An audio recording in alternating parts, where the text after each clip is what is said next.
সেদিন ডাক্তারের মনে হয়েছিল এও হয়তো একজন সাধারণ রোগী হবে। দামি স্যুট, আত্মবিশ্বাসে ভরা চলন, মুখে হাসি, কিন্তু চোখে এক অদ্ভুত ক্লান্তি। পরীক্ষা শেষ হল, রিপোর্ট একদম পরিষ্কার ছিল। তখন সে হঠাৎ বলল, আমি অসুস্থ নই। ডাক্তার অবাক হয়ে তাকালেন। সে ধীরে ধীরে যোগ করল, আমি শুধু আপনাকে চাই। সেই ঘরে কিছু মুহূর্তের জন্য নিস্তব্ধতা নেমে এলো। এটা কোনো রোম্যান্টিক স্বীকারোক্তি ছিল না। এটা ছিল একজন একাকী, পরিশ্রান্ত, সুন্দরী মহিলা সিইওর জীবনের বাস্তবতা, যে জীবনে সব কিছু পেয়েছিল, শুধু মানুষের স্নেহ হারিয়ে ফেলেছিল। ডাক্তার হাসলেন, কিন্তু তিনি কোনো ওষুধ লিখলেন না, তিনি স্নেহের চিকিৎসা লিখলেন। এখান থেকেই শুরু হয় এমন এক গল্প, যা শুধু ভালোবাসার নয়, বরং একাকিত্ব, সততা আর জীবনের আসল মানে খোঁজার গল্প। এখন গল্প শুরু হচ্ছে। মন দিয়ে শোনো, কারণ এই গল্প তোমাকে তোমার নিজের সাথে পরিচয় করিয়ে দেবে। মুম্বাইয়ের বৃষ্টি সেদিন সকালে কিছু বেশিই ভারী ছিল। মেঘ যেন শহরের ওপর নুয়ে পড়েছিল। রাস্তায় জল নয়, যেন ক্লান্তি বয়ে যাচ্ছিল। উঁচু ইমারতগুলোর মাঝখান দিয়ে একটি কালো গাড়ি ধীরে ধীরে এগোচ্ছিল। গাড়ির পিছনের সিটে বসেছিল অনন্যা মেহরা। বাইরে দুনিয়া দৌড়াচ্ছিল, কিন্তু ভেতরে তার মন থমকে ছিল।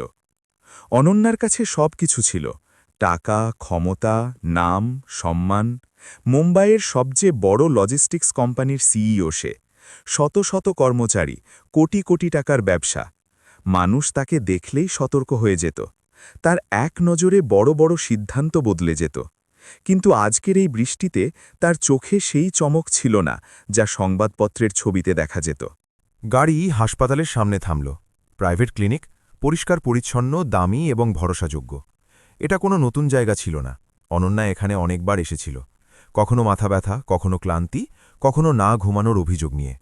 ডাক্তার বদলেছে, ওষুধ বদলেছে, কিন্তু ভেতরের খালি জায়গাটা একই রকম থেকে গিয়েছিল। রিসেপশনে তার নাম নেওয়া হলো, সবকিছু খুব সম্মানের সাথে, আদরের সাথে। এটাই তো ছিল তার জীবন। সব জায়গায় আদর আছে, কিন্তু কোথাও আপনজন নেই। সে যখন কেবিনের বাইরে বসল, হঠাৎ তার মনে হল সে সত্যিই অসুস্থ নয়। তাহলে সে এখানে কেন আসে? ওষুধের জন্য, নাকি অন্য কোনো কারণে? দরজা খুলল।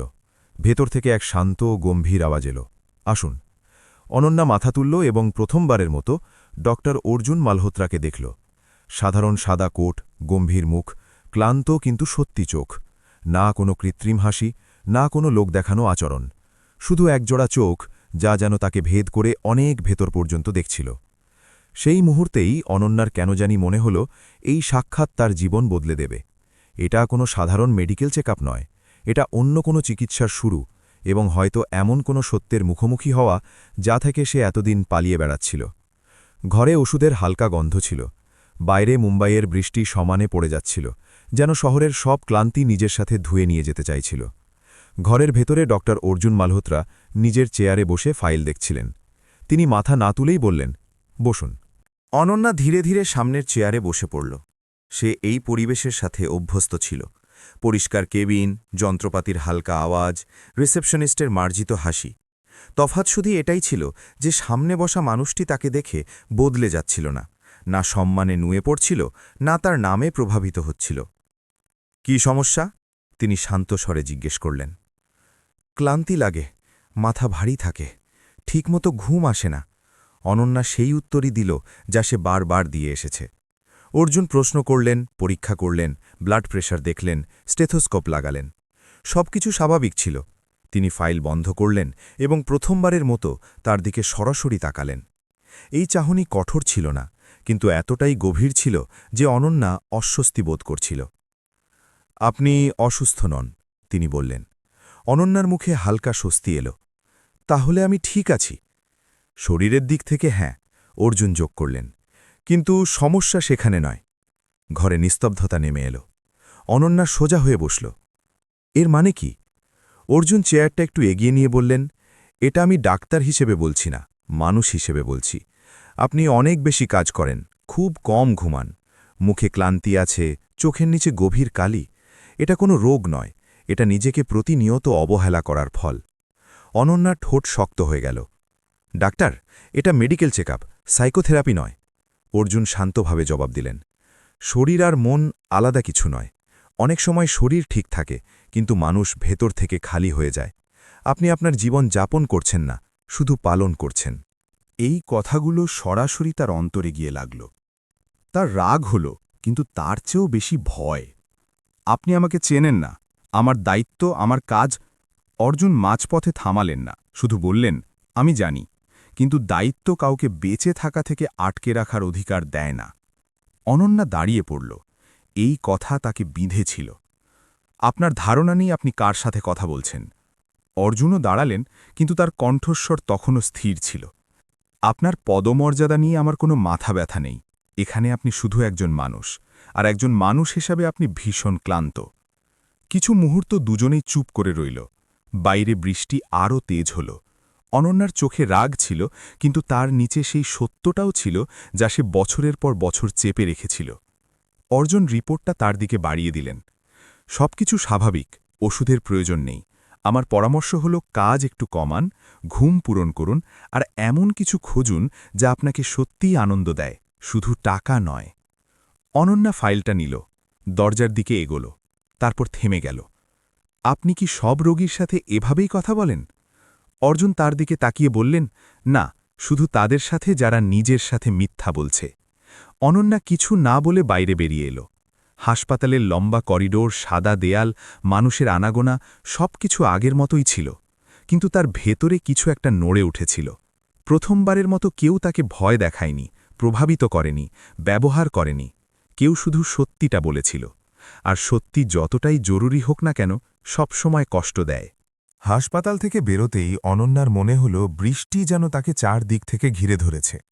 জোরে নয়, কিন্তু অনবরত ঝরছিল, ঠিক যেমন তার মনের ভেতর প্রশ্ন উঠছিল। সে গাড়িতে বসল, দরজা বন্ধ হল, কিন্তু সে ড্রাইভারকে তক্ষুনি চলতে বলল না। জানলার কাঁচের বাইরে মুম্বাই ঝাপসা ছিল, আর ভেতরে তার চিন্তা তার থেকেও বেশি এলোমেলো। ডক্টর অর্জুন মালহোত্রার কণ্ঠস্বর এখনও তার কানে বাজছিল। আপনি আপনার জীবন যাপন করছেন না, শুধু পালন করছেন। সে চাইলে এই কথাগুলোকে অহংকার বা অভদ্রতা বলে উড়িয়ে দিতে পারত, কিন্তু কিছু একটা তাকে আটকাচ্ছিল। হয়তো এই কারণে যে অর্জুন সেই কথাই বলেছিল যা অন্য কেউ কোনোদিন বলার সাহস করেনি।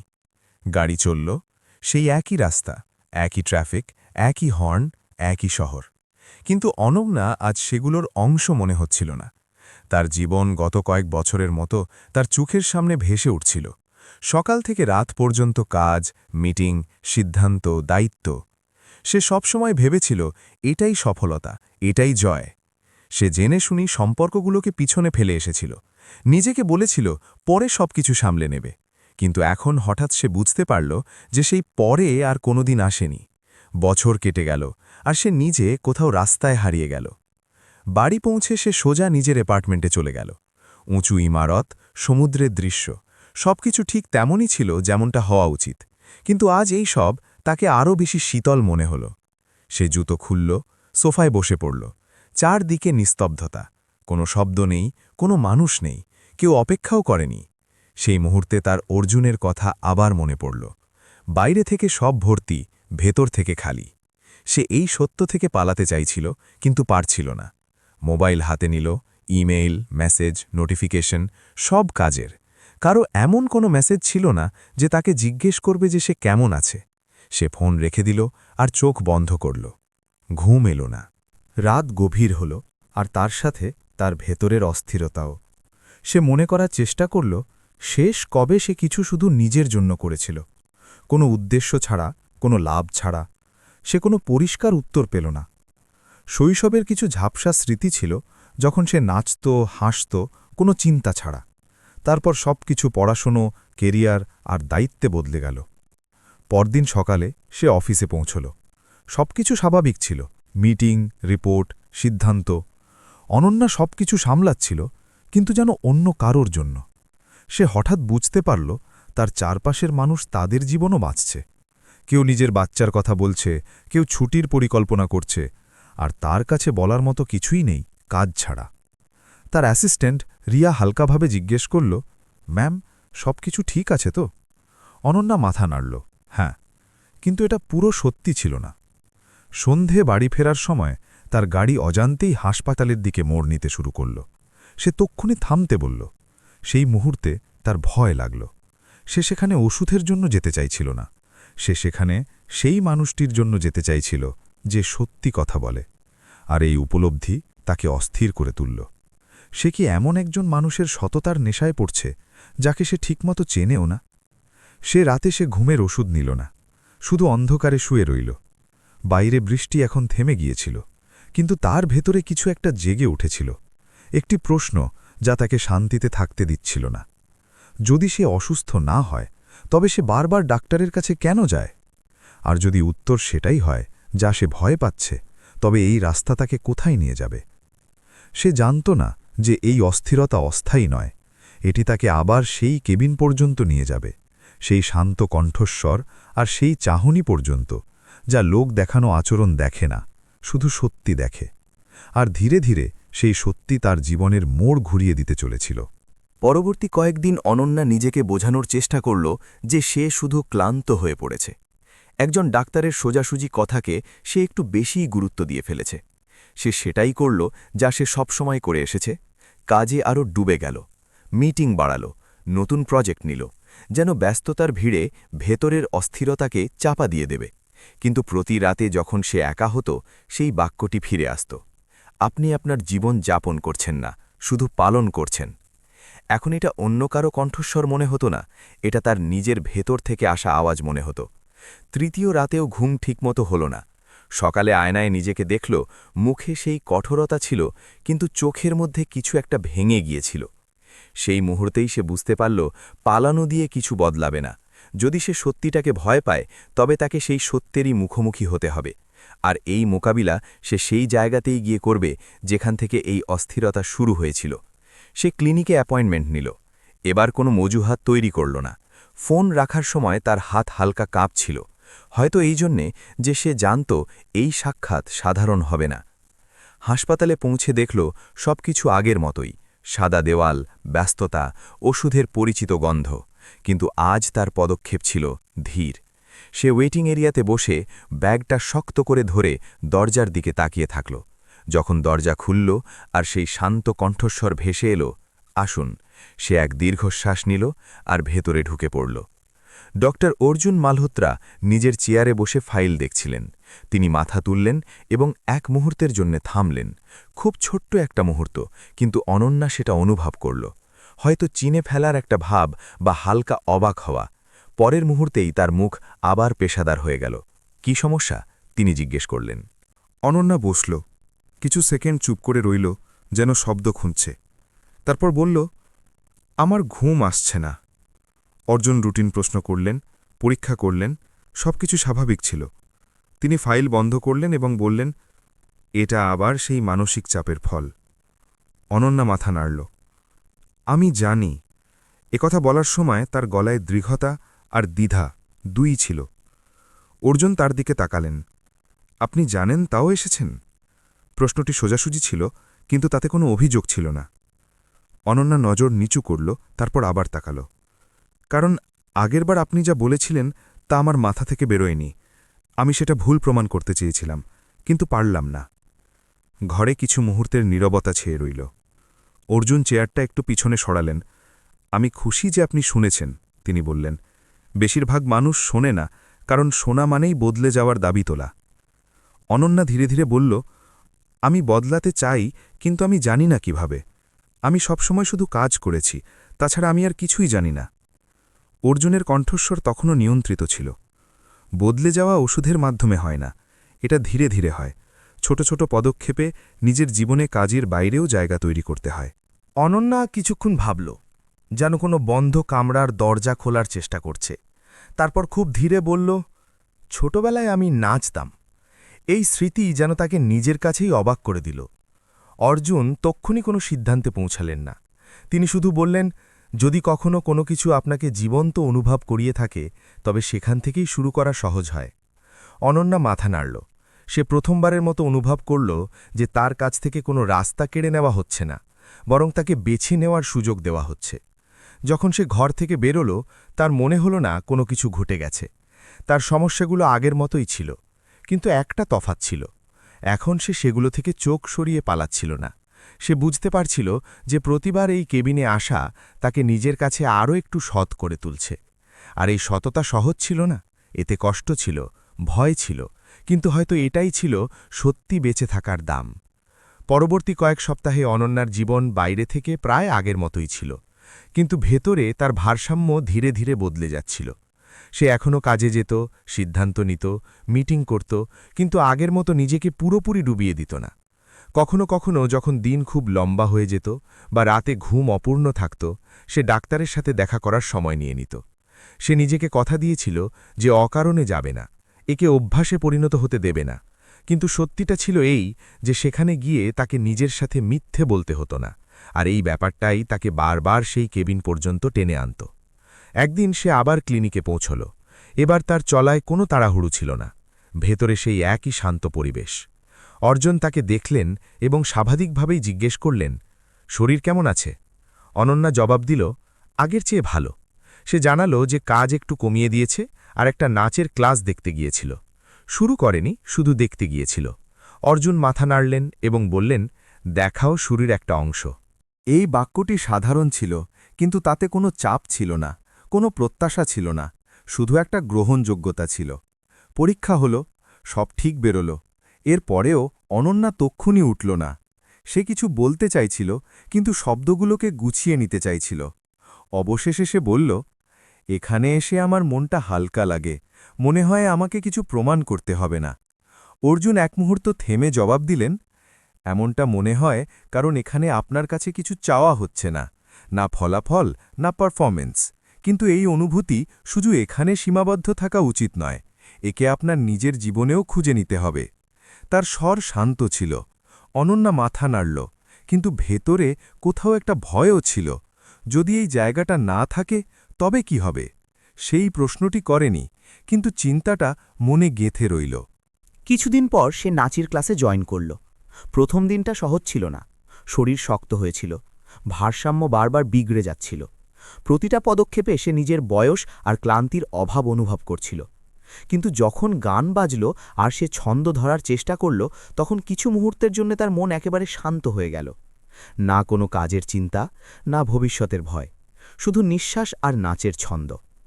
বাড়ি ফেরার সময় তার মনে হলো এই কথা অর্জুনকে জানাবে। তারপর সে নিজেকে আটকাল, সব ভালো জিনিস সেখানে নিয়ে যাওয়া জরুরি নয়। তবুও পরের সাক্ষাতে কথাটা নিজে থেকেই বেরিয়ে এলো। অর্জুন শুনলেন, খুব বেশি প্রতিক্রিয়া না দেখিয়েই বললেন, যদি ভালো লাগে তবে চালিয়ে যান, ব্যাস এটুকুই।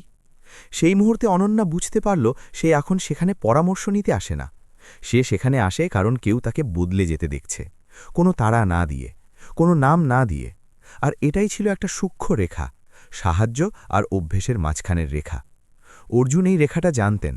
তিনি প্রতিবার কথা সেখানেই থামিয়ে দিতেন যেখান থেকে তা ব্যক্তিগত হতে পারত। আর হয়তো এই কারণেই অনন্যা সেই জায়গাকে আরও বেশি গুরুত্ব দিতে শুরু করেছিল, কারণ যেখানে সীমা পরিষ্কার থাকে সেখানেই ভরসা জন্মায়। তার এই অনুভূতিকে এখনই কোনো নাম দেওয়ার প্রয়োজন ছিল না, শুধু এইটুকু সত্যি ছিল যে তার জীবনে প্রথমবারের মতো এমন কোনো জায়গা ছিল যেখানে সৎ হওয়া মানেই দুর্বলতা ছিল না, আর এই সততা তাকে ধীরে ধীরে জীবন্ত অনুভব করাচ্ছিল। ডক্টর অর্জুন মালহোত্রা কোনোদিন ভাবেননি যে কোনো রোগীর উপস্থিতি কেবিনের দরজার বাইরেও তার সাথে চলবে। বছরের পর বছর প্র্যাকটিস তাকে শিখিয়েছে যে সব গল্প দরজার এই পাশেই শেষ হয়ে যায়। মানুষ আসে, বলে, পরামর্শ নেয় আর চলে যায়। সে সবসময় বিশ্বাস করে এসেছে যে এটাই সঠিক পদ্ধতি, এটাই নিরাপত্তা। কিন্তু অনন্যার সাথে এই নিয়ম ধীরে ধীরে ঢিলে হতে শুরু করেছিল, কোনো শোরগোল ছাড়া, কোনো পরিষ্কার সংকেত ছাড়াই। এটা কোনো আকস্মিক আবেগ ছিল না, বরং একটা ধীর নড়াচড়া ছিল। যেমন কোনো শান্ত ঘরে বাতাসের দিক বদলে গেলে আপনি তা উপেক্ষা করতে পারেন না। দিনের বেলা সে আগের মতোই রোগী দেখত, কাউকে ওষুধ লিখত, কাউকে বোঝাত, সবকিছু স্বাভাবিক ছিল। তবুও কখনো কখনো যখন সে অন্য কারোর ফাইল বন্ধ করত, তার মাথায় অকারণে এই চিন্তা আসত যে অনন্যা নাচের ক্লাস শুরু করল কিনা।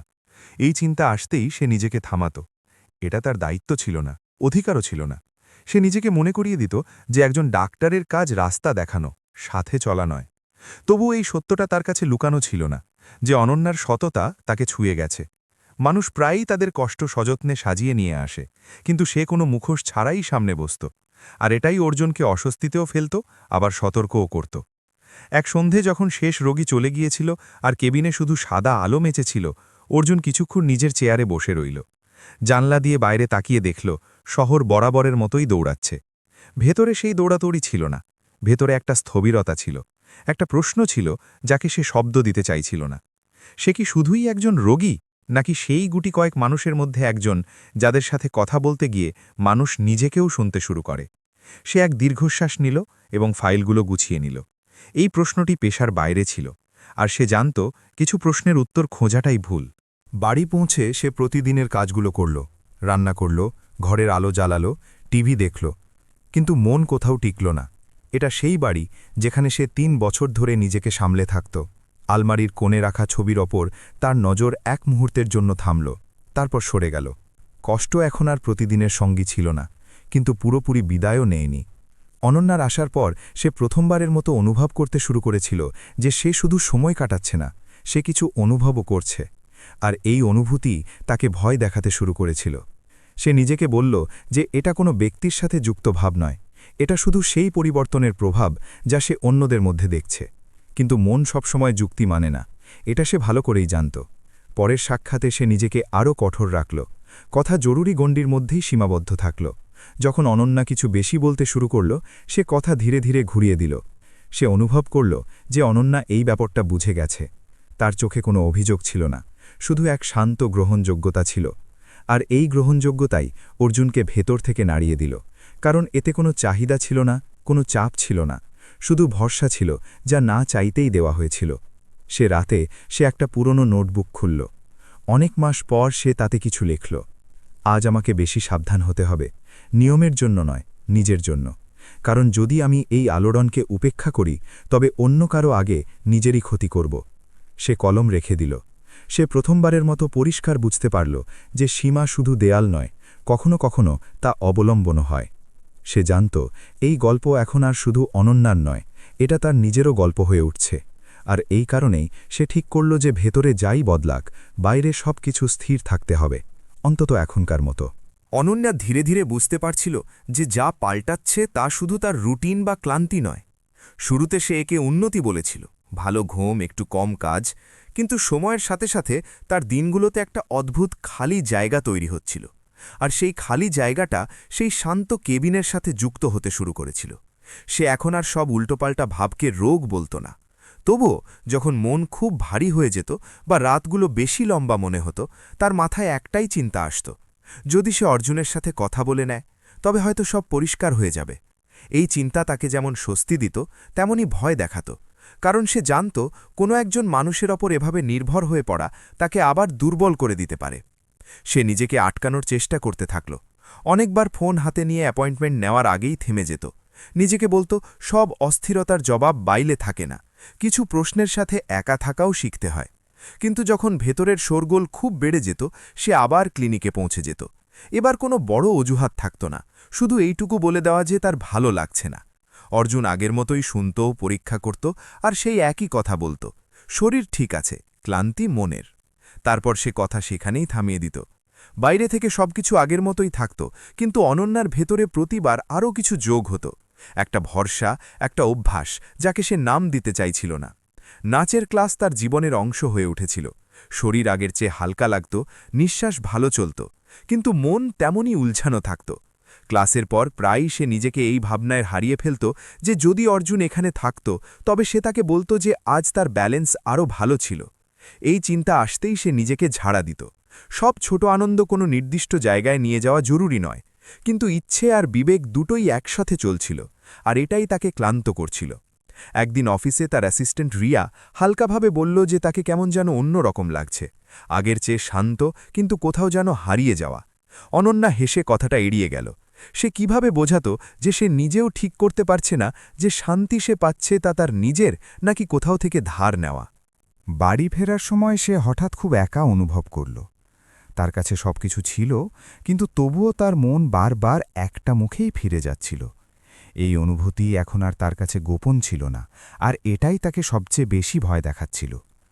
পরের সাক্ষাতে সে কিছুক্ষণ চুপ করে রইল। অর্জুন জিজ্ঞেস করলেন সব ঠিক আছে কিনা। অনন্যা সত্যিটাই বলল, কিন্তু পুরোটা নয়। সে বলল যে কখনো কখনো তার মনে হয় এখানে এসে সে বেশি স্বস্তি পায়, আর এটাই তাকে অস্বস্তিতে ফেলে। অর্জুন মন দিয়ে শুনলেন, কোনো তাড়াহুড়ো ছাড়া। তারপর শান্ত স্বরে বললেন যে স্বস্তি কোনো জায়গা বা কোনো ব্যক্তি থেকে আসা উচিত নয়। যদি এমন মনে হতে থাকে তবে আমাদের থেমে দেখা উচিত যে আমরা কোন জিনিস থেকে পালাচ্ছি।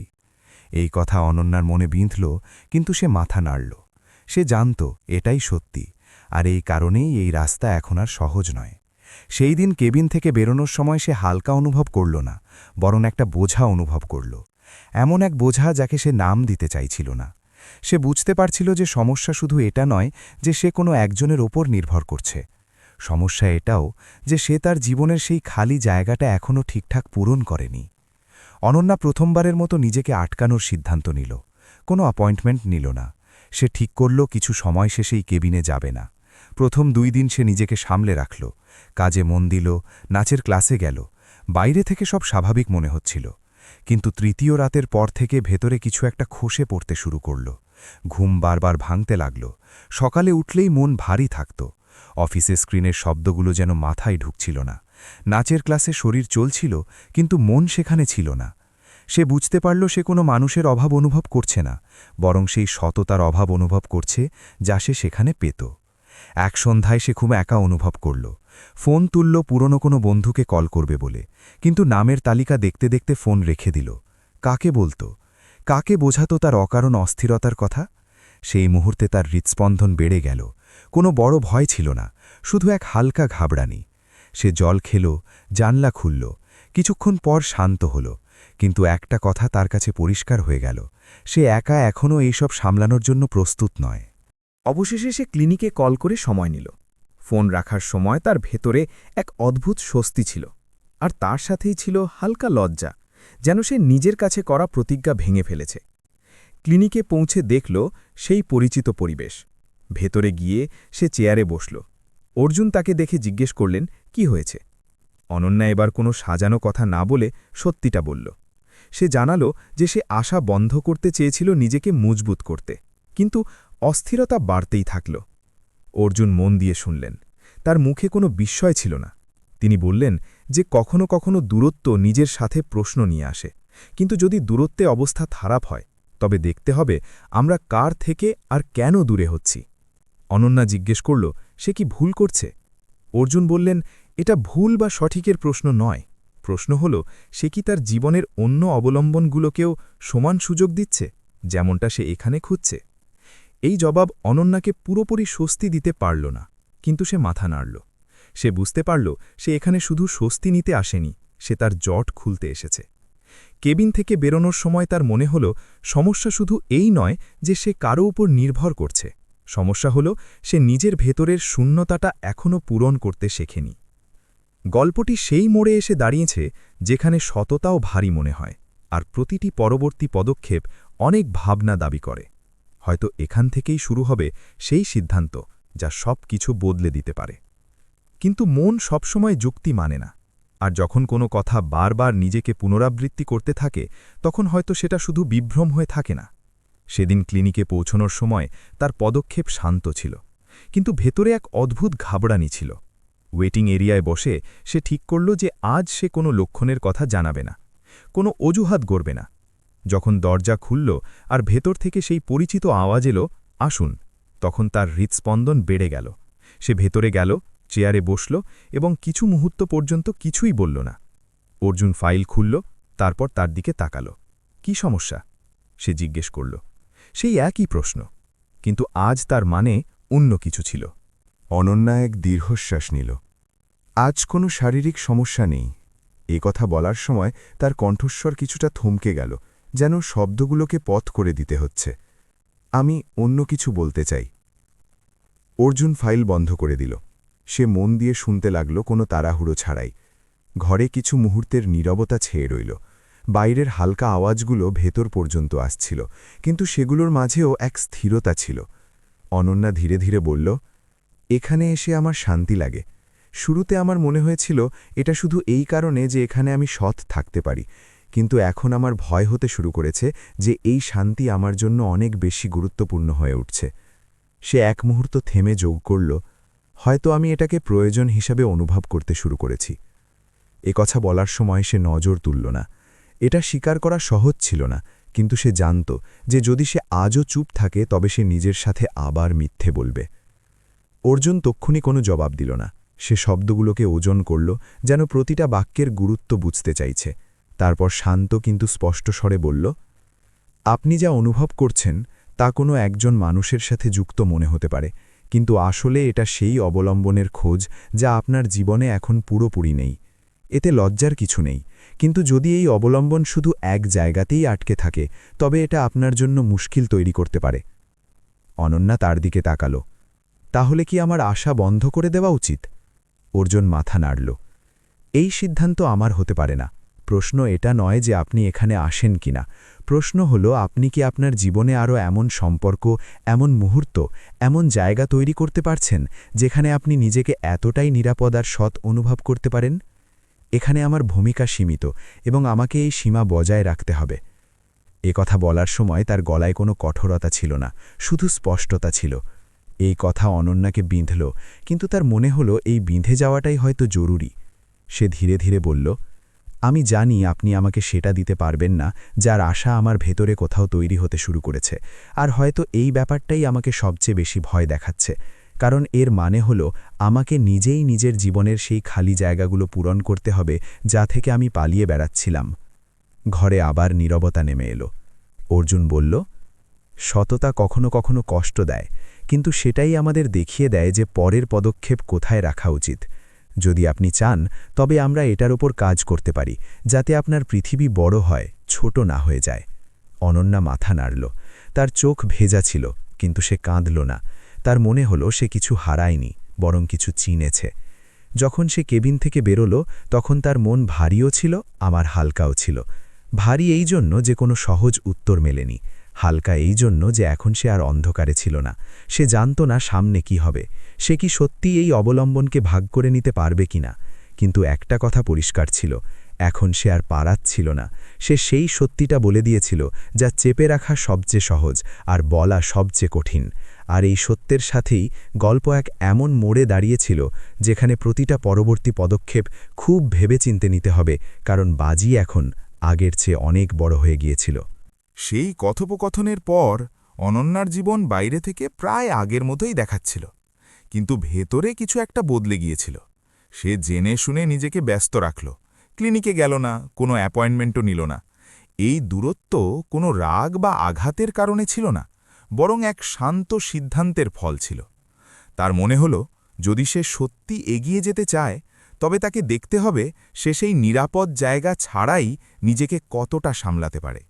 দিনের বেলা সে কাজে ডুবে থাকত, মিটিং, কল, সিদ্ধান্ত সব চলছিল, কিন্তু সন্ধে নামতেই মন ভারী হতে থাকত। সে পুরনো বন্ধুদের সাথে কথা বলার চেষ্টা করল, কিছু মানুষের সাথে আবার যোগাযোগ করার মনস্থির করল, কিন্তু বেশিরভাগ কথোপকথন আনুষ্ঠানিকই রয়ে গেল। সব কিছু ঠিক ছিল, কিন্তু কোথাও একটা অপূর্ণতা ছিল, যেন ঘরে আলো আছে কিন্তু উষ্ণতা নেই। নাচের ক্লাসে সে আগের চেয়ে বেশি সময় কাটাতে লাগল। গান বন্ধ হওয়ার পরেও সে আয়নার সামনে দাঁড়িয়ে নিজের নিঃশ্বাসের শব্দ শুনত। শরীর ক্লান্ত হতো, কিন্তু মনকে সেই ক্লান্তি শান্তি দিত না। কখনো কখনো তার মনে হতো সে সঠিক দিশায় আছে, যে এই অস্বস্তিটা জরুরি। আবার কখনো মনে হতো সে শুধু নিজেকে প্রমাণ করতে ব্যস্ত আছে। রাতগুলো সবচেয়ে কঠিন হতো। বাড়ি যখন পুরোপুরি শান্ত হয়ে যেত তখন সেই প্রশ্নগুলোই ফিরে আসত। এই দূরত্ব কি সত্যিই তাকে মজবুত করছে, নাকি শুধু তাকে আরও একা করে দিচ্ছে?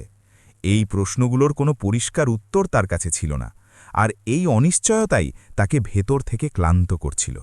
অন্যদিকে অর্জুনও নিজেকে আগের মতো পাচ্ছিল না। সে পেশাদার হিসেবে সেটাই করেছিল যা সঠিক ছিল, সেটাই বলেছিল যা বলা জরুরি ছিল। কিন্তু তা সত্ত্বেও তার ভেতরে এক শূন্যতা ছিল যা সে উপেক্ষা করতে পারছিল না। কেবিনে বসার সময় তার বারবার মনে হতো সেখানে কিছু একটা কম আছে। কোনো ব্যক্তি নয়, বরং সেই কথোপকথন, সেই সততা যা এখন সেখানে ছিল না। সে নিজেকে বোঝাত যে এটাই সঠিক, এটাই নিরাপদ। কিন্তু যখন সে রাতে বাড়ি ফিরত তখন সে অনুভব করত যে সঠিক হবার মানে সব সময় হালকা হওয়া নয়। সে তার পুরনো নোটবুক খুলল, কিছু লেখার চেষ্টা করল, কিন্তু শব্দ এলো না। কলম রেখে সে অনেকক্ষণ জানলা দিয়ে বাইরের শহর দেখল, যা বরাবরের মতোই চলে যাচ্ছিল, কারও থেমে যাওয়ার অপেক্ষা না করেই। দিন কাটতে লাগল। না অনন্যা যোগাযোগ করল, না অর্জুন কোনো উদ্যোগ নিল। দুজনেই নিজ নিজ সিদ্ধান্তের সাথে বাঁচার চেষ্টা করছিল। বাইরে থেকে সব স্বাভাবিক লাগছিল, কিন্তু ভেতরে কিছু একটা আটকে ছিল। একদিন অনন্যার ফোনে ক্লিনিক থেকে একটা সাধারণ সিস্টেম মেসেজ এলো। কোনো ডাক ছিল না, কোনো ব্যক্তিগত শব্দ ছিল না, শুধু একটা যান্ত্রিক তথ্য, যা হয়তো নিজে থেকেই পাঠিয়ে দেওয়া হয়েছিল। সে ফোনটা কিছুক্ষণ তাকিয়ে দেখল। সে জানত এটা অর্জুনের পক্ষ থেকে নয়, এবং এতে কোনো সংকেত লুকিয়ে নেই। তবুও সেই ছোট মেসেজটি তার ভেতরে অনেক প্রশ্ন জাগিয়ে দিল। সে কোনো জবাব দিল না, ফোন রেখে দিল। কিন্তু সেদিন তার মন কোথাও বসল না। সে ধীরে ধীরে বুঝতে পারল যে দূরত্ব বজায় রাখাটাও নিজের মধ্যে একটা পরিশ্রম। এটা শুধু না যাওয়ার সিদ্ধান্ত হয় না, এটা প্রতিদিন নিজেকে আটকানোর একটা প্রক্রিয়া। সে না পুরোপুরি পিছনে ফিরতে পারছিল, না পুরোপুরি সামনে এগোতে পারছিল। সে মাঝখানে আটকে ছিল। আর হয়তো এটাই সবচেয়ে কঠিন জায়গা, যেখানে মানুষকে নিজের সিদ্ধান্তের সাথেই থাকতে হয়। এই স্তব্ধতায় দুজনেই কিছু শিখল, যদিও তারা সেটা শব্দে বলতে পারল না। অনন্যা জানল যে সত্যি বলা মানেই শেষ নয়, কখনো কখনো সেটা পথকে আরও জটিল করে তোলে। অর্জুন অনুভব করল যে সঠিক হওয়া সবসময় শান্তি দেয় না। কিছু সিদ্ধান্ত সঠিক হয়, কিন্তু তাদের বোঝা অনেক দিন পর্যন্ত সাথে চলে। আর এই ভারী অসম্পূর্ণ স্তব্ধতার সাথে তাদের জীবন এক এমন মোড়ে থমকেছিল, যেখানে পরবর্তী পদক্ষেপ এখনও নেওয়া হয়নি। কিন্তু তার অপেক্ষা দুজনকে ভেতর ভেতর বদলে দিচ্ছিল। অপেক্ষা ধীরে ধীরে মানুষকে ক্লান্ত করে দেয়। না সেটা পরিষ্কার ব্যথার মতো বিদ্য, না স্বস্তির মতো হালকা হতো। সেটা শুধু ভেতরে জমা হতে থাকত, প্রতিদিন একটু একটু করে ভারী হয়ে। অনন্যা এই ভারী ভাব নিয়েই বাঁচছিল। সে দূরত্ব তৈরি করেছিল, ভেবে চিনতে, এটা মেনে নিয়ে যে এটাই সঠিক পথ। দিনে সে নিজের কাজে ডুবে থাকত, কিন্তু সন্ধে নামতেই ভেতরে এক শূন্যতা ছড়িয়ে পড়ত। সে নিজেকে বারবার বলত, এটা প্রক্রিয়ার অংশ, যে প্রতিটি পরিবর্তন অস্বস্তিকর হয়। কিন্তু কিছু প্রশ্ন এমন ছিল যা চুপ থাকলে শান্ত হতো না। এক সন্ধ্যায় অফিস থেকে ফেরার সময় রাস্তা বদলানো হলো। ট্রাফিকের কারণে গাড়ি সেই রাস্তা দিয়ে গেল যা অনন্যা জেনে শুনে অনেক দিন ধরে এড়িয়ে চলছিল। সেই ইমারত সামনে ছিল, সেই ক্লিনিক। গাড়ি কিছু মুহূর্তের জন্য থামল, আর সেই ছোট্ট থমকে যাওয়ায় তার হৃৎস্পন্দন বেড়ে গেল। সে জানলা দিয়ে বাইরে দেখল, তারপর তক্ষুনি নজর সরিয়ে নিল। সে নিজেকে বোঝাল, এটা শুধু একটা জায়গা, এর চেয়ে বেশি কিছু নয়। কিন্তু মন যুক্তি বোঝে না, সে শুধু মনে রাখে। সে রাতে অনেক রাত পর্যন্ত জেগে থাকল। সে অনুভব করল যে দূরত্ব তাকে অনেক কিছু শিখিয়েছে, কিন্তু সবকিছু সমাধান করেনি। কিছু কথা এমন হয় যার মুখোমুখি না হয়ে এগিয়ে যাওয়া কঠিন। সকাল হতে হতে সে এক সিদ্ধান্ত নিয়ে নিল। সে কোনো লক্ষণের সাথে যাবে না, কোনো চিকিৎসার জন্য নয়। সে শুধু একজন মানুষের মতো কথা বলতে চেয়েছিল, পরিষ্কার এবং সীমিত। এই সিদ্ধান্ত হঠাৎ ছিল না, এটা অনেক দিনের স্তব্ধতা আর চিন্তার ফল ছিল। সেদিন সন্ধ্যায়, যখন ক্লিনিকের সময় প্রায় শেষ হয়ে গিয়েছিল আর বেশিরভাগ স্টাফ চলে গিয়েছিল, তখন অনন্যা সেখানে পৌঁছল। এটা কোনো অ্যাপয়েন্টমেন্ট ছিল না, কোনো চিকিৎসাগত সাক্ষাৎও ছিল না। রিসেপশন অর্জুনকে জানালো যে কেউ তার সাথে দেখা করতে এসেছে। নাম শুনতেই সে কিছুক্ষণ চুপ হয়ে রইল। সে বুঝে নিল এই সাক্ষাৎ চিকিৎসার সাথে যুক্ত হবে না। তবুও সে দেখা করার অনুমতি দিল, এটা পরিষ্কার রেখে যে এটা একটা ছোট ও সীমিত কথোপকথন হবে। যখন অনন্যা ঘরে এলো, তখন দুজনে কিছু মুহূর্ত পর্যন্ত খামোশ রইল। না ডাক্তার আর রোগীর মতো, না কোনো আনুষ্ঠানিক ভূমিকায়। শুধু দুজন মানুষ যারা একে অপরকে বোঝার চেষ্টা করছিল। অনন্যা নিজেই বলল দেশে চিকিৎসার জন্য আসেনি। অর্জুন মাথা নাড়ল আর বলল সে বোঝে। এই কথোপকথন কোনো সীমা ভাঙার জন্য ছিল না, বরং সেটাকে চেনার জন্য ছিল। অনন্যা বলল যে দূরত্ব তাকে এটা বুঝতে সাহায্য করেছে সে কি চায় আর কি চায় না, কিন্তু এটাও যে কিছু প্রশ্ন এখনও অসম্পূর্ণ রয়ে গেছে। অর্জুন মন দিয়ে শুনল।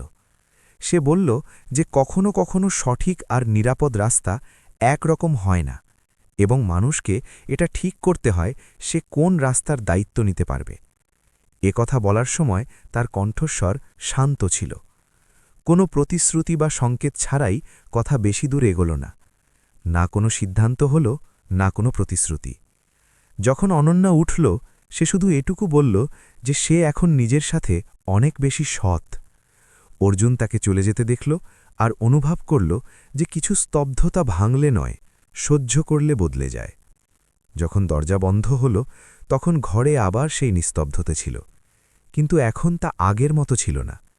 তা ছিল এক এমন মোড়ের নিস্তব্ধতা যেখানে পথ এখনও বেছে নেওয়া হয়নি, কিন্তু পিছনে ফেলা এখন আর সম্ভব ছিল না। সেই সাক্ষাতের পর অনন্যা অনেক রাত পর্যন্ত জেগে থাকল। ঘরে সবকিছু আগের মতোই ছিল, কিন্তু সে অনুভব করছিল যে ভেতরে কিছু স্থায়ীভাবে বদলে গেছে। কথোপকথনের শব্দগুলো তার মাথায় বাজছিল না, বরং তাদের মাঝখানের সেই স্তব্ধতা যা কোনো গোলমালের নয়, বরং এক পরিষ্কার বোধের ছিল। অনন্যা জানত, যদি সে এখনও সেই পুরনো কাঠামোর মধ্যেই আটকে থাকে, তবে এই গল্প সেখানেই থমকে যাবে। সে প্রথমবারের মতো পরিষ্কার দেখতে পাচ্ছিল যে সমস্যা অন্য কারো নয়, তার নিজেরই ছিল। সে প্রতিটা জায়গাকেই নিরাপদ করে নিতে চাইছিল, যেখানে সে সামান্য স্বস্তি পেত। কিন্তু জীবন শুধু স্বস্তি দিয়ে চলে না। পরের দিন সকালেই সে নিজের কাছে এক প্রতিজ্ঞা করল। এখন সে চিকিৎসা বা অভ্যাসের নামে সেই দরজা দিয়ে ফিরে যাবে না। যদি কখনো কথা হয়, তবে তা হবে সমানে সমানে, অথবা একেবারেই হবে না। একই সময় অর্জুনও নিজের ভেতরে এক অদ্ভুত অস্থিরতা অনুভব করছিল। সে জানত সে সঠিক করেছে, কিন্তু সঠিক হওয়ার অনুভূতিও সবসময় হালকা হয় না। ক্লিনিকে বসে সে অনুভব করল কিছু সম্পর্ক চিকিৎসার চেয়ে এগিয়ে যাওয়া উচিত নয়। সে এটাও বুঝল যে যদি অস্পষ্টতা বজায় থাকে, তবে ক্ষতি দুজনেরই হবে। তাকে ঠিক করতে হল, যদি অনন্যা আবার আসে, তবে সে পরিষ্কার শব্দে চিকিৎসার প্রক্রিয়া এখানেই শেষ করার কথা বলবে। এই সিদ্ধান্ত কোনো কঠোরতা থেকে নয়, বরং দায়িত্ববোধ থেকে এলো। দুদিন পর অনন্যা একটা ছোট বার্তা পাঠালো। কোনো আবেগপ্রবণ শব্দ ছিল না, কোনো অভিযোগ ছিল না, শুধু এইটুকু যে সে একটা জরুরি কথা বলতে চায়, এবং যদি সম্ভব হয় তবে কোনো নিরপেক্ষ জায়গায়, ক্লিনিকের বাইরে। বার্তা পড়ার সময় অর্জুন কিছুক্ষণ চুপ করে রইল। এটাই সেই পরিবর্তন যা কথোপকথনকে নিরাপদও বানাত, আবার কঠিনও। সে জবাবে একটা সাধারণ ক্যাফের নাম লিখল, এমন এক জায়গা যেখানে না কোনো পদ ছিল, না কোনো ভূমিকা, না সাদা কোট, শুধু মানুষ। সন্ধ্যায় যখন তারা ক্যাফেতে দেখা করল, তখন পরিবেশ নিজে থেকেই বদলে গিয়েছিল। না ফাইল ছিল, না ঘড়ির টিকটিক, কারো ভূমিকা নির্দিষ্ট ছিল না। শুরুতে তারা সাধারণ কথা বলল, শহরের দৌড়ঝাঁপ, ট্রাফিক, আবহাওয়া, এসব যেন কথা শুরু করার একটা ভিত্তি ছিল। কিছুক্ষণ পর অনন্যা পরিষ্কার বলল যে সে এখন চিকিৎসার নামে দেখা করতে চায় না। সে এটাও বলল যে সে তার জীবনের অন্য অংশগুলোকে মজবুত করতে চায়, এবং এর জন্য তাকে এই সম্পর্কের সীমা ঠিক করতে হবে। সেই কথা কোনো অভিযোগের মতো বলছিল না, বরং এক স্বীকারোক্তির মতো। অর্জুন তার কথা মন দিয়ে শুনল এবং স্বীকার করল যে সেও এটাই অনুভব করছিল। সে বলল যে পেশাগতভাবে এটা জরুরি যে তাদের সম্পর্ক সেই জায়গাতেই থমকে যায় যেখানে তার উদ্দেশ্য পূরণ হয়ে গেছে। মানুষ হওয়ার খাতিরে কিছু টান তৈরি হয়ে যায়, এটা সে স্বীকার করল। কিন্তু দায়িত্ব মানেই হল এটা বোঝা যে প্রতিটি টানকে এগিয়ে নিয়ে যাওয়া জরুরি নয়। এই কথোপকথন আবেগপ্রবণ ছিল না, আবার শীতলও ছিল না। এটা এমন দুজন মানুষের কথা ছিল যারা পরিস্থিতি বিগড়ে যাওয়ার আগে সামলে নিতে চেয়েছিল। চা ঠান্ডা হয়ে গিয়েছিল, কিন্তু মন কিছুটা পরিষ্কার ছিল। অনন্যা অনুভব করল সে প্রথমবারের মতো কোনো কিছু ছাড়ছে না, বরং নিজের জন্য জায়গা তৈরি করছে। অর্জুনও বুঝল সীমা ঠিক করা সবসময় দূরত্ব বাড়ায় না, কখনো কখনো তার সম্মানকে বাঁচিয়ে রাখে। তারা ঠিক করল কিছু সময় পর্যন্ত কোনো যোগাযোগ হবে না, যাতে দুজনেই নিজ নিজ জীবনকে কোনো বিভ্রাম ছাড়া দেখতে পারে। এই সিদ্ধান্ত সহজ ছিল না, কিন্তু জরুরি ছিল। যখন তারা ক্যাফে থেকে বেরোল, রাস্তার আলো আগের চেয়ে আলাদা ছিল না, কিন্তু দেখার দৃষ্টিভঙ্গি বদলে গিয়েছিল। এই বিদায় কোনো গল্পের শেষ ছিল না, বরং এক এমন রাস্তার শুরু ছিল যেখানে এগিয়ে যাওয়া সহজ হবে না, সিদ্ধান্ত নেওয়ার পর অনন্যার এই বিভ্রম থাকল না যে জীবন হঠাৎ সহজ হয়ে যাবে। ক্যাফের সেই সাক্ষাতের পর সে জেনে শুনে নিজের দিনগুলো আগের চেয়ে বেশি ব্যস্ত করতে শুরু করল। অফিসে সে আগের চেয়ে বেশি সক্রিয় থাকত, কিন্তু সন্ধ্যা নামতেই যখন সে বাড়ি ফিরত সে প্রায় কিছুক্ষণ আলো না জ্বালিয়ে বসে থাকত। এটা কোনো নাটকীয় বিষণ্ণতা ছিল না, বরং এক নতুন অভ্যাস ছিল, যেন সে নিজেকে সেই খালি জায়গার সাথে বসতে শেখাচ্ছে। নাচের ক্লাস তার অবলম্বন হয়ে রইল, কিন্তু এখন সেখানেও তফাৎ পরিষ্কার দেখা যাচ্ছিল। সে অনুশীলনের সময় বেশি মনোযোগী থাকত। একদিন তার ট্রেনার সরাসরি জিজ্ঞেস করল যে সব ঠিক আছে কিনা। অনন্যা হেসে বলল সব ঠিক আছে, কিন্তু এই হাসি আগের মতো সহজ ছিল না।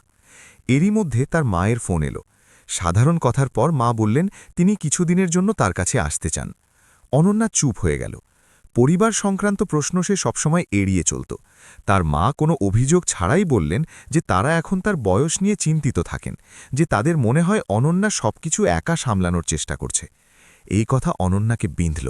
সে জানত মা ভুল বলছেন না, কিন্তু সে এটাও জানত তাদের চিন্তার মানে তাড়াহুড়ো করে কোনো সিদ্ধান্ত নেওয়া হতে পারে না।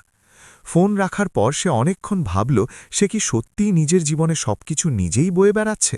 অন্যদিকে অর্জুনও নিজের সিদ্ধান্তের প্রভাব অনুভব করছিল। ক্লিনিকে কাজ আগের মতোই চলতে থাকল, কিন্তু সে নিজেকে বেশি সতর্ক পেত। সন্ধ্যাবেলা বাড়ি ফেরার সময় তার বারবার সেই ক্যাফের কথা মনে পড়ত, আর সে জেনে শুনে রাস্তা বদলে নিত। এটা কোনো অনুশোচনা ছিল না, বরং একটা দায়িত্ব ছিল যা সে নিজেই বেছে নিয়েছিল। এরই মধ্যে তার ছোট ভাইয়ের বার্তা এলো। পরিবারে এক অনুষ্ঠান ঠিক হয়েছে আর তাকে যেতে বলা হয়েছে। অর্জুন বার্তা পড়ল আর কিছুক্ষণ জবাব দিল না। পরিবার মানেই প্রশ্নের মুখোমুখি হওয়া, আর সে এখনও সেই প্রশ্নগুলোর জন্য পুরোপুরি তৈরি ছিল না। দিন কাটতে লাগল, আর দুজনেই অনুভব করল নেওয়া সিদ্ধান্তের প্রভাব এখন আসল জীবনে দেখা দিতে শুরু করেছে। অনন্যার ওপর পরিবারের প্রত্যাশার চাপ বাড়ছিল, আর অর্জুনের ওপর নিজের আদর্শকে প্রমাণ করার। তারা একে অপরের সংস্পর্শে ছিল না, কিন্তু পরিস্থিতি যেন তাদের আলাদা আলাদা দিশায় পরীক্ষা করছিল। অনন্যা বুঝছিল এখন তাকে শুধু নিজের মনের নয়, নিজের সম্পর্কেরও দায়িত্ব নিতে হবে। অর্জুনও জানছিল সঠিক সিদ্ধান্তের মানে সবসময় সহজ রাস্তা হয় না। খালি জায়গা এখনও মজুদ ছিল, কিন্তু এখন তা শুধু কষ্ট দিচ্ছিল না, তা প্রশ্ন করছিল, আর প্রশ্নের সাথে দায়িত্বও নিয়ে আসছিল। অনন্যার বাড়িতে মা আসার পর সবকিছু বাইরে থেকে স্বাভাবিক লাগছিল, কিন্তু ভেতর থেকে সব বদলে গিয়েছিল। সকালের চা আগের মতোই ছিল, কিন্তু কথার মাঝে এখন শব্দ কম আর অর্থ বেশি হয়ে গিয়েছিল। তার মা সরাসরি কিছু বলতেন না, কিন্তু তার নজর অনেক কিছু জিজ্ঞেস করত। তিনি দেখতেন অনন্যা কতক্ষণ পর্যন্ত কাজ করে, কিভাবে রাতে ক্লান্ত হয়ে ফেরে, আর তাও একাই থাকে। এক সন্ধ্যায় তিনি শুধু এটুকু বললেন যে মানুষ সবকিছু একা বইতে পারে না। এই বাক্যে কোনো চাপ ছিল না, কিন্তু অনন্যার ভেতরে কিছু একটা ভেঙে গেল। সে জানত এটা মার চিন্তা।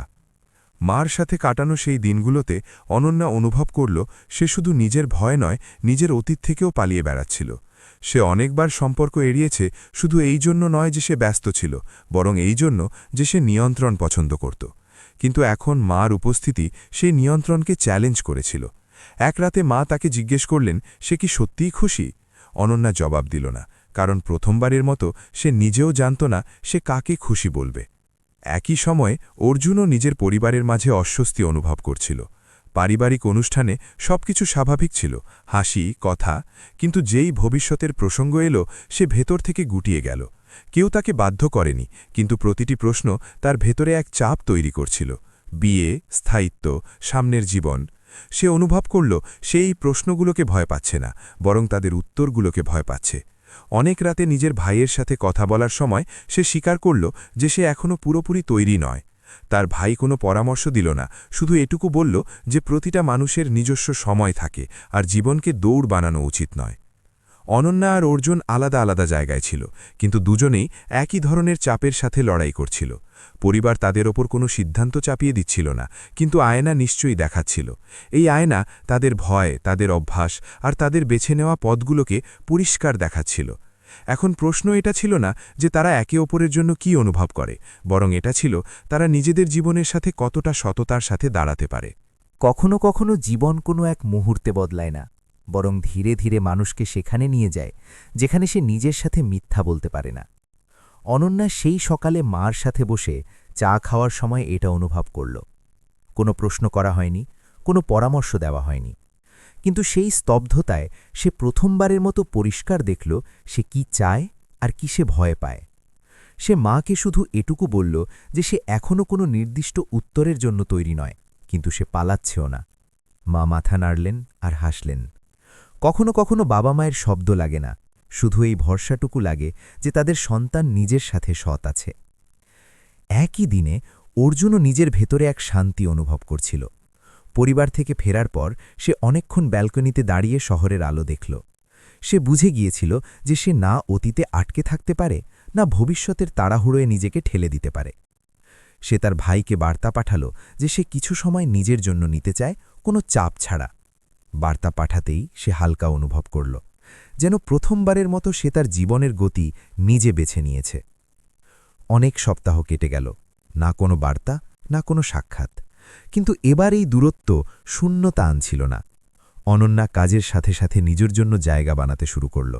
সে মার সাথে ছোট ছোট কথায় হাসতে লাগল, কোনো অপরাধ বোধ ছাড়াই।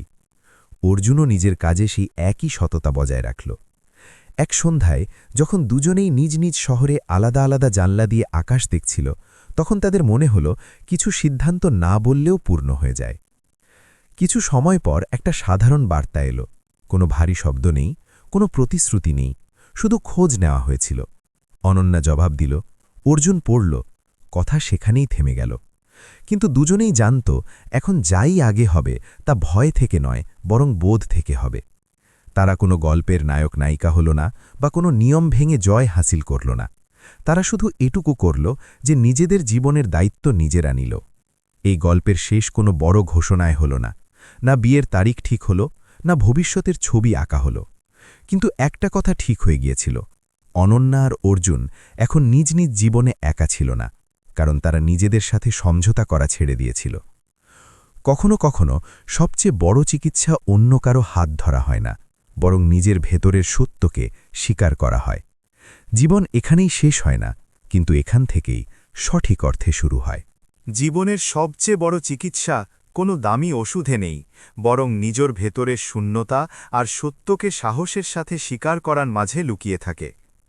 অনন্যা আর অর্জুন একে অপরের পরিপূরক হতে না পারলেও তারা নিজেদের জীবনের অসম্পূর্ণতাকে সততার সাথে গ্রহণ করতে শিখেছে, যা যে কোনো সম্পর্কের চেয়েও বেশি দামি। দিন শেষে জয় মানে শুধু কাউকে পাওয়া নয়, বরং নিজের সাথে করা সব মিথ্যে সমঝোতা ছেড়ে দিয়ে নিজের জীবনের দায়িত্ব নিজে নেওয়া এবং শান্তিতে বাঁচতে শেখা।